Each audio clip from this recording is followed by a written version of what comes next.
போறோம் பாத்தீங்கன்னா ஒரு அட்டகாசமான மஷ்ரூம் கிரேவி வீட்ல எப்படி ஈஸியா செய்யறதுன்னு பார்க்க போறோம். இந்த சேனல் நீங்களும் சப்ஸ்கிரைப் பண்ணலனா சப்ஸ்கிரைப் பண்ணுங்க. பக்கத்துல இருக்க பெல் ஐகான் மறக்காம பிரஸ் பண்ணிடுங்க. வாங்க வீடியோக்குள்ள போலாம். 3 டேபிள்ஸ்பூன் அளவு எண்ணெய் சேர்த்துக்கோங்க. 1/2 டேபிள்ஸ்பூன் ஜீரகம், ஒரு பிரியாணி இலை, 2 ஏலக்காய், 5 கிராம்பு, 3 துண்டு பட்டை சேர்த்துக்கோங்க. இப்போ இதை நல்லா பொரியணும். கட் பண்ணி வச்சிருக்க ஒரு பெரிய வெங்காயம் சேர்த்துக்கோங்க. இப்போ இது நல்லா வதங்கிடுச்சு. 2 டேபிள்ஸ்பூன் அளவு இஞ்சி பூண்டு பேஸ்ட் சேர்த்துக்கோங்க. இஞ்சி பூண்டு நல்லா வதங்கணும். அதுக்கப்புறம் தான் மற்றதை நம்ம சேர்த்துக்கணும்.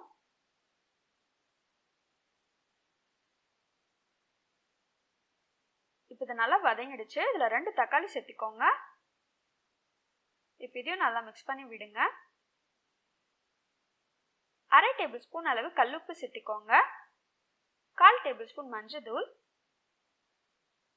1 டேபிள்ஸ்பூன் மிளகாய் தூள், 1/2 டேபிள்ஸ்பூன் தனியா தூள், 1/2 டேபிள்ஸ்பூன் கரம் மசாலா. உங்களுக்கு காரம் கம்மியா வேணும்னா நீங்க மிளகாய் தூளை கம்மியா சேர்த்துக்கோங்க.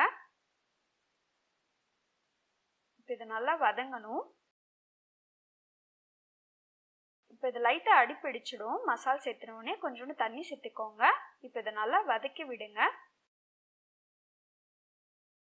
இதில் நான் ஒரு பேக்கெட் காளானை வாஷ் பண்ணி எடுத்து வச்சிருக்கேன். இப்போ நான் அதை சேர்த்திக்க போகிறேன்.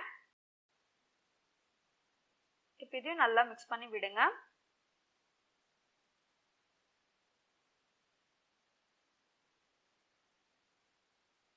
இப்போ இதில் தண்ணி சேர்த்தாதீங்க. காளானே தண்ணி விட ஆரம்பிச்சிடும். இப்போ பார்த்தீங்கன்னா தண்ணி விட்டுருச்சு. இது நல்லா வதங்கட்டும்.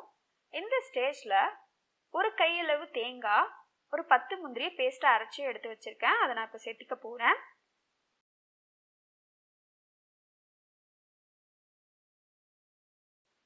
இப்போ இதில் தேவையான அளவு தண்ணி சேர்த்திக்கோங்க. நான் 2 கப் அளவு தண்ணி சேர்த்திக்கிறேன்.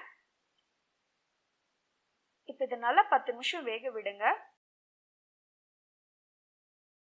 கொத்தமல்லி தூவி சர்வ் பண்ணிங்கன்னா நம்மளோட சூப்பரான மஷ்ரூம் கிரேவி ரெடி ஆயிடுச்சு. இந்த ரெசிபியை உங்களுக்கு பிடிச்சவங்களோட ஷேர் பண்ணுங்க. இந்த சேனலை சப்ஸ்கிரைப் பண்ணுங்க. தேங்க்ஸ் ஃபார் வாட்சிங்.